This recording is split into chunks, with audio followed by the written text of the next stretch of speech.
नमस्कार, penalty corner में आपका स्वागत है। वैसे तो हम रोज़ आने वाले वक्त की आहट सुनते भी हैं और सुनवाते भी हैं। आज क्या हुआ और कल क्या होने वाला है, इस पर चर्चा करते थे। पर कभी कभी बीते हुए कल पर बात कर लेना भी उचित होता है, अच्छा होता है। उससे आने वाले समय की लाइन और लेंथ देखने में आसानी होती है। आज मैं बात करना चाहता हूं बसपा की, और बसपा के लिए खास तौर पर जो चुनाव जीते बसपा के टिकट पर 6 विधायक, और गहलोत सरकार बचाने के लिए समर्थन में आए अशोक गहलोत के, और फिर कांग्रेस में शामिल हो गए। ऑब्वियस है, ऐसा माना जाता है कि उनसे वादा किया गया होगा या किया गया है कि उनको टिकट दिया जाएगा। आज का मेरा मुख्य सवाल ये है कि क्या कांग्रेस उन 6 विधायकों को, जिनमें राजेंद्र गुड़ा भी शामिल हैं, एक मंत्री जोगिंद्र रवाना भी शामिल है जिनको मंत्री पद का दर्जा मिला हुआ है, और दीपचंद खीरिया, संदीप यादव, इनके लिए खुद अशोक गहलोत ने भिवाड़ी में प्रोग्राम में कहा कि इन्होंने मेरी सरकार बचाने में योगदान दिया। क्या इन 6 विधायकों को टिकट दे पाएगी, जबकि ये सभी 6 लोग कांग्रेस को हरा के आए? बीजेपी को भी हराया होगा, हराया ही होगा बीजेपी को, लेकिन कांग्रेस को भी हरा कर आए हैं। तो कांग्रेस में जो हारा और बहुत कम मार्जिन से हारा, या जिसकी रणनीतिक जरूरत है खड़े होने की, उसको पीछे छोड़ के, पर्दे के पीछे धकेल के, क्या आप इन 6 विधायकों से अपना वादा निभा पाओगे? ये एक सवाल हमारे जहन में उठता है और सभी लोगों के जहन में उठता है। लेकिन सबसे पहले मैं बताना चाहता हूँ, ये एक बहुत आश्चर्य की बात है। बहुजन समाज पार्टी दलितों की पार्टी कही जाती है। मायावती दलित राजनीति करती है। काशीराम ने दलितों को इकट्ठा किया, संगठित किया, जागरूक किया, और उन्होंने एक वोट बैंक में तब्दील कर दिया। और इस वोट बैंक ने उत्तर प्रदेश में सत्ता भी दिलाई, बड़ा वजूद भी क्रिएट हुआ। लेकिन आपको ये मैं रिमाइंड कर रहा हूँ, जानकर तो आश्चर्य इसलिए नहीं होगा कि जान तो पहले से रहे, 5 साल पहले चुनाव है, 4.5 साल पहले, कि बसपा 6 विधायक चुनकर आए, 6 सीटें जीती, सारी की सारी सामान्य वर्ग की सीटें थी। दलितों की पार्टी ने एक भी दलित रिजर्व सीट पर चुनाव नहीं जीता, चाहे एससी की सीट हो चाहे एसटी की सीट हो।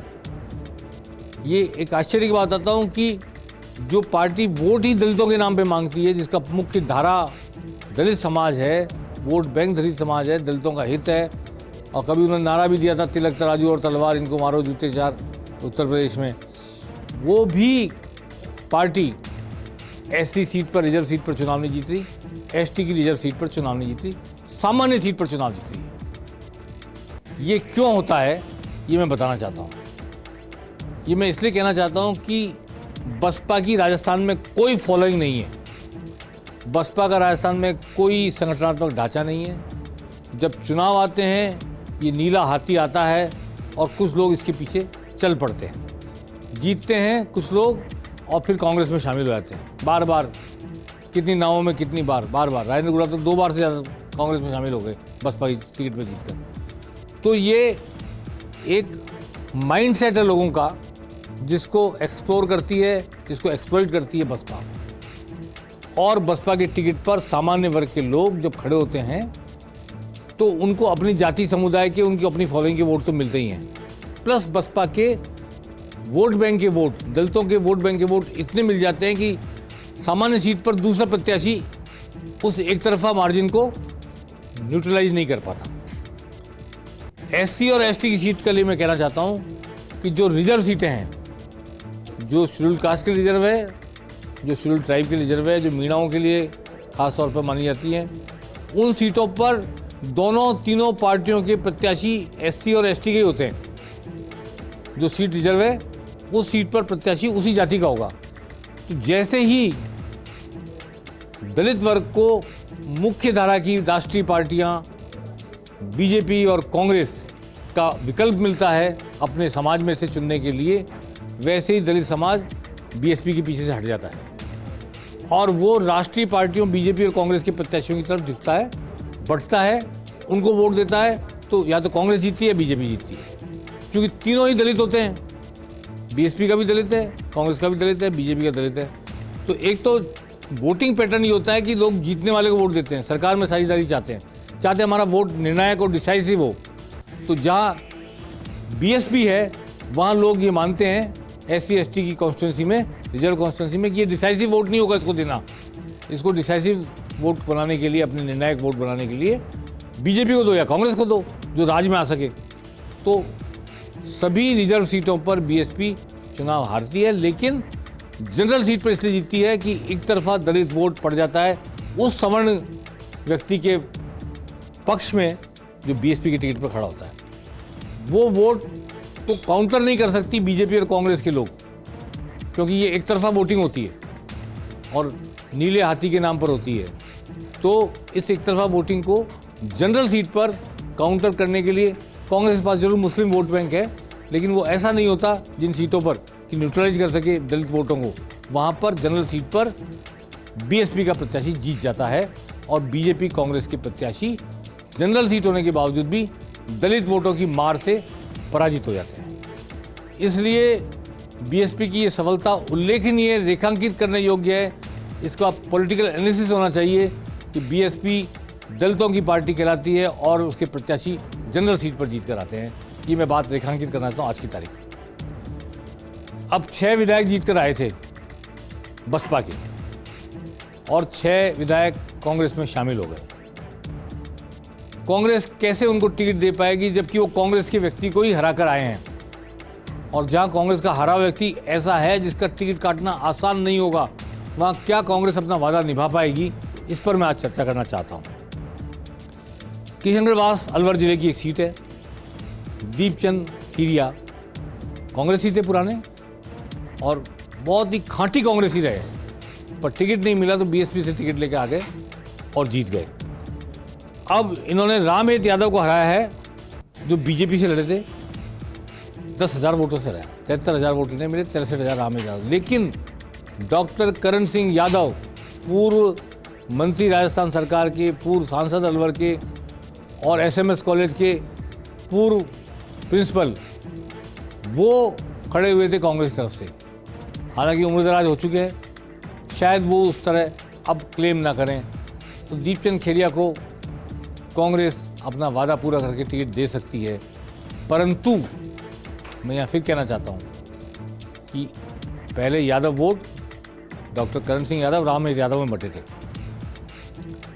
और डॉक्टर करण सिंह को 39,000 वोट मिले थे। 63,000 करण सिंह, रामहेत यादव को 63,000 वोट मिले थे, क्षमा करें, और करण सिंह यादव को 39,000 वोट मिले थे। ये यादव वोटों का डिवीजन है, इसमें मुस्लिम वोट भी मान लें, मान लो दीपचंद खेरिया को ना मिले हो तो, डॉक्टर करण सिंह यादव को मिले तो। लेकिन जब दीपचंद खेरिया को, जिनको कि 73,000 वोट मिले थे, टिकट दिया जाएगा तो जाट वोट तो हो गए दीपचंद खेरिया के साथ, पर वो SC के वोट अगर बीएसपी ने प्रत्याशी उतार दिया तो क्या होगा? क्या वो कांग्रेस के प्रत्याशी होने पर दीपचंद खीरिया को इस तरह मिलेंगे जैसे पहले मिले थे बीएसपी के टिकट लड़ने पर? और यादव वोट जो 2 हिस्सों में बट गए थे, रामहेत यादव, करण सिंह यादव के बीच, वो अगर पोलराइज हो गए तो कांग्रेस के लिए ये कठिन परिस्थिति होगी समझौता निभाते निभाते कि दीपचंद खीरिया जो बीएसपी के टिकट पर, जबकि लगभग वो निर्दलीय जैसा ही था उनके लिए वो टिकट, उस पर जीत कर आए, उन्होंने समर्थन किया कांग्रेस का, अशोक गहलोत सरकार को बचाने में योगदान दिया, उनको टिकट देकर कांग्रेस क्या, हालांकि वो पिछली बार 3रे स्थान पर आई थी, खोने के लिए कुछ नहीं कांग्रेस को, लेकिन ये तो खोने के लिए यही कि एक प्रत्याशी बीएसपी के टिकट पर आकर उनके साथ मिल गया। तो इसलिए एक टिकट कांग्रेस का क्या दीपचंद खीरिया को इन परिस्थितियों में दिया जा सकेगा, इस पर भी कांग्रेस को विचार करना पड़ेगा।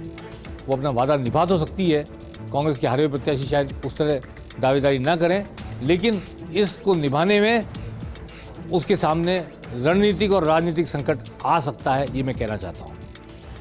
तिजारा दूसरी सीट, संदीप यादव जीते हैं बीएसपी की टिकट पर यहाँ पर, ये भी जनरल सीट है और 4,000-5,000 वोटों के अंतर जीते दुरू मियाँ से। दुरू मियाँ कैबिनेट मंत्री रहे राजस्थान सरकार में, दुरू मियाँ का बड़ा सम्मान है, मुस्लिम वर्ग में भी सम्मान है और तिजारा सीट पे भिवाड़ी भी आता है। इसमें मुस्लिम वर्ग बहुतायत में यादव हैं और गुर्जर है।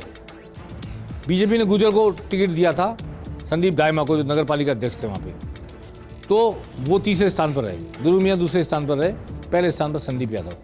पर संदीप यादव उस वक्त पहले स्थान पर थे जब उनको पूरे यादव समाज के वोट मिले और बीएसपी के का वोट बैंक भी, दलित वोट बैंक था, वो भी उनको मिला। अब क्या कांग्रेस का टिकट लाने पर दुरू मियां को मिले हुए मुस्लिम वोट उनकी तरफ चले जाएंगे और क्या ओवैसी की पार्टी कोई मुस्लिम खड़ा नहीं करेगी और वो अट्रैक्ट नहीं करेगा मुस्लिम वोटों को? ये भी सवाल कांग्रेस के सामने होगा। और संदीप यादव से जब वादा निभाया जाएगा तो दुरू मियां को कैसे समझाया जाएगा? पुराने कांग्रेसी, खांटी कांग्रेसी, ये भी एक प्रश्न। और मुस्लिम समाज को खास तौर पर कैसे समझाया जाएगा कि मुस्लिम समाज संदीप यादव को कांग्रेस का टिकट देने के बावजूद भी कांग्रेस के साथ बना रहे? और एससी के वोटर्स को, दलित वोटर्स को कैसे समझाया जाएगा कि बीएसपी का टिकट नहीं होने के बावजूद भी वो कांग्रेस के टिकट पर लड़ रहे संदीप यादव के साथ बने रहें?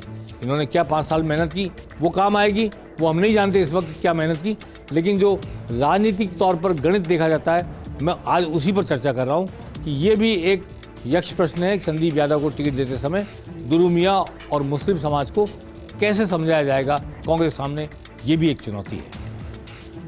नदबई से जोगेंद्र सिंह अवाना जीते हैं बसपा के टिकट पर, 50,000 वोट इन्हें मिले।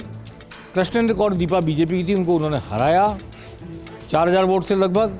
हिमांशु कटारा यहाँ पे 38,000 वोट लेकर आए थे, तीसरे नंबर पर थे। मैं नहीं समझता कि यहाँ जोगेंद्र सिंह अवाना को वादा निभाने में कांग्रेस को कोई कठिनाई आएगी, मेरे को ऐसा नहीं लगता है। और ये यहाँ वादा निभाना कांग्रेस के लिए आसान होगा। और शायद जो कटारा जीत कर आए हैं, ये जरूर है कि जाट वोटों का डिवीज़न हुआ था, वो डिवीज़न अब नहीं होगा। तो उस स्थिति में कृष्णेंद्र कौर दीपा अगर वापस आती हैं मैदान में तो वो फिर वोट पोलराइज होंगे, जाट वोट। तो जोगेंद्र सिंह अवाना जो गुर्जर हैं और मुस्लिम वोट भी ले सकते हैं, एससी के वोट भी लेके आए थे पिछली बार, उनके लिए भी थोड़ी सी चुनौती कड़ी हो सकती है। लेकिन उनको टिकट देने में कांग्रेस को नैतिक रूप से कोई परेशानी नहीं होगी कि हमारा आदमी हार गया था, उसका उसके हक का क्या करें, उसका अधिकार बनता है, उसका क्या करें, ये नहीं हो सकती। अब आता है करौली पर, ये भी जनरल सीट है, करौली भी जीते हैं, लेकिन एसटी के कैंडिडेट लाखन सिंह मीणा बीएसपी के टिकट पर। सीट जनरल है परंतु मीणा जीते हैं। ये बहुत कम उदाहरण होते हैं कि जो सीट जनरल हो उस पर एससी या एसटी का आदमी जीत कर आ जाए। लाखन सिंह मीणा जीते हैं बीएसपी के टिकट पर, उनको 61,000 वोट मिले। 51,000 वोट दर्शन सिंह गुर्जर को मिले। दर्शन सिंह गुर्जर वहाँ पहले विधायक रह चुके हैं और दर्शन सिंह गुर्जर की वहाँ काफ़ी फॉलोइंग है। उनको 10,000 उनको हराया उन्होंने 10,000 वोटों से लगभग। ओपी सैनी जो आईएएस रहे थे, बीजेपी ने उनको खड़ा किया 47,000 वोट से। या माली समाज के भी काफ़ी वोट है, इसलिए ओपी सैनी को बीजेपी ने टिकट दिया था, रिटायर्ड आईएएस। अब लाखन सिंह मीणा अगर कांग्रेस के प्रत्याशी होते हैं तो दर्शन सिंह जो गुर्जर समुदाय से भी हैं, हालांकि वो सचिन पायलट के साथ हैं, तो सचिन पायलट का फैक्टर भी रहेगा टिकट देते समय। और अशोक गहलोत का फैक्टर ये रहेगा कि जिन्होंने हमारी सरकार बचाई, बीएसपी से आए हमारी पार्टी में, उनसे हमारा कमिटमेंट है। तो लाखन सिंह मीणा को कैसे टिकट दिया जा सकता है, कैसे दर्शन सिंह गुर्जर का टिकट काटा जा सकता है, ये कांग्रेस के लिए एक बड़ी चुनौती होगी। इस इलाके में 3-4 वोट बैंक है, जिसमें एससी वोट बैंक भी है जो गया था लाखन सिंह मीणा के साथ, हाथी का चुनाव चिन्ह होने के कारण। अब वो शायद साथ नहीं रहेगा। यहाँ बीएसपी डेफिनेटली प्रत्याशी उतारेगी, जीती हुई सीट है उनकी पुरानी, तो अब वो वोट बैंक नहीं रहेगा। दर्शन सिंह खड़े होते हैं क्या बगावत तो करके, या नहीं होते हैं, वादा निभाया जाता है, नहीं निभाया जाता है, नहीं निभाया जाता तो मीणा वोट फिर किस तरफ जाएंगे, ये बड़ा प्रश्न चिन्ह है। इस वादे को निभाना, अगर है वादा, तो कांग्रेस के लिए बड़ी मुश्किल बात होगी लाखन सिंह मीणा को जनरल सीट पर टिकट देना, और जनरल सीट पर उस वक्त टिकट देना जबकि उसके प्रत्याशी दर्शन सिंह गुर्जर एक बड़ी कौम से आते हैं जिसके काफ़ी वोट हैं और पॉलिटिकली भी अवेकेंट कौम है, जाति जागरूक जाति है गुर्जर समाज, और वहाँ गुर्जर मीणा वोट एक दूसरे के खिलाफ पड़ते हैं। तो कैसे इसको बैलेंस करेगी कांग्रेस सामने, ये भी चुनौती होगी। वाजिब अली जीत कर आए बीएसपी से, नगर की सीट से, क्षमा करें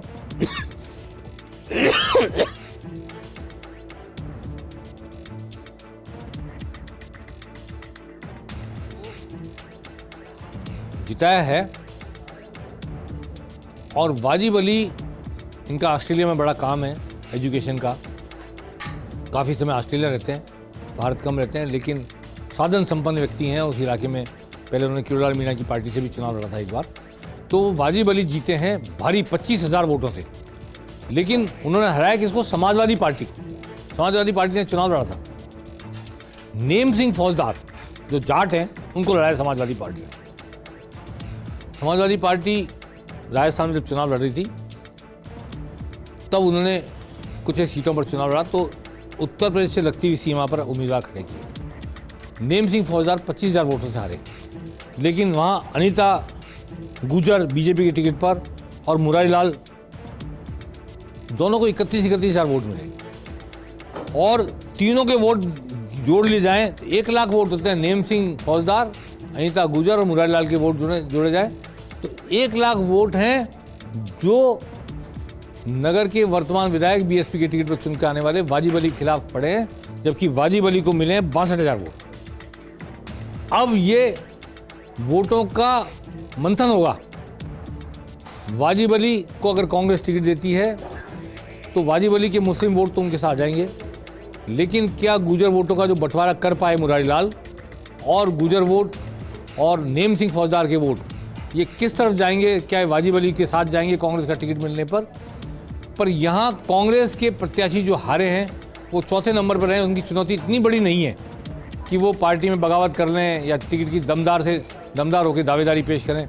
ऐसा लगता नहीं। कांग्रेस को वादा निभाने में कोई ज़्यादा तकलीफ, नैतिक बोझ पड़ने की जरूरत नहीं पड़ेगी और वाजिब अली सक्षम व्यक्ति हैं, अपने बूते पर चुनाव लड़ सकते हैं। अपने बूते पर चुनाव लड़ना और जीतना भी उनको सीख चुके हैं वो तो। लेकिन जब कांग्रेस मुस्लिम को टिकट देगी तो कहीं हिंदूवादी फोर्स हिंदुत्व वोट पोलराइज ना कर दे, ये खतरा नगर की सीट पर कांग्रेस को रहेगा। ये मैं यहाँ पर रेखांकित करना चाहता हूँ, अंडरलाइन करना चाहता हूँ कि कांग्रेस को अपना वादा निभाने से पहले सोचना पड़ेगा, पर आसानी से निभाया जा सकता है। पार्टी में इंटरनल कंट्रडिक्शन कुछ भी नहीं आएगा।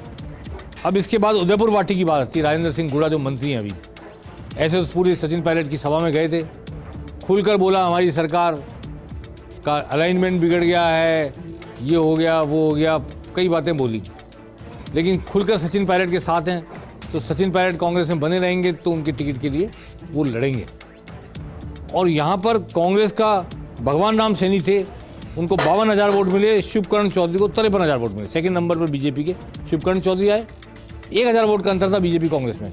ये माली हैं, वो जाट हैं और वो राजपूत हैं, लेकिन राजपूत होने के साथ साथ उनको कुछ मुस्लिम वोट भी मिलते हैं, माली वोट भी कुछ मिलते हैं उनको, और कुछ वोट बीएसपी के टिकट पर होने की वजह से एससी के वोट उनको मिले।